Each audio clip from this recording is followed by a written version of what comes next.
амрохон Алматов сокини 83 солаи деҳаи Чагами ноҳияи Шамсиддини Шоҳин рӯзи 21 июл бар асари садамаи нақлиётӣ дар бемористони вилоятии Кӯлоб ҷон бохт. ду манбаи мӯътамади пулис ва додситони шаҳри Кӯлоб гуфтанд, ки ҳодиса дар наздикии бинои бозрасии давлатии автомобилии минтақаи Кӯлоб рух додааст.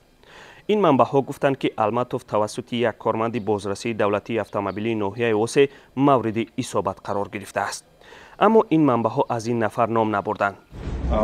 дар шаҳри Кӯлоб як муовини сардори бозрасии давлатии автомобилии ноҳияи Осе дар шаҳри Кӯлоб садами нақлиётӣ кардагӣ аст. Лекин тибқи хабари ахбороти прокурори шаҳри Кӯлоб ин нафар пеш аз садама аз сафи мақомоти кори дохила озод карда шудааст. дар бемористони вилоятии Кӯлоб низ тасдиқ карданд, ки Амрохон Алматов дар оқибати осеби бардоштааш ҷон бохтааст. наздикони Амрохон Алматов эълон накарданд оё қасд доранд дар мавриди ин ҳодиса шикоят кунанд ё хайр.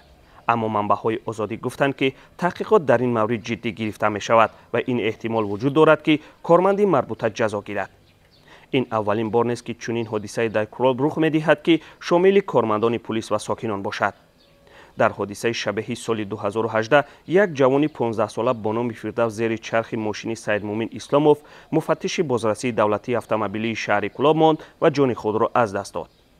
алорағми таҳқиқи тӯлонӣ, додситони Кӯлоб Саидмӯмин Исломовро бегуноҳ эълон кард. додситони он вақт гуфта буд, ки маркази ташхиси тиббии додгоҳи вилояти Хатлон ба ин хулоса расидааст, ки Саидмӯмин Исломов имкони пешгирӣ аз садамаро надошт. Маҳмуҷон Раҳматзода, Озодӣ, Кӯлоб.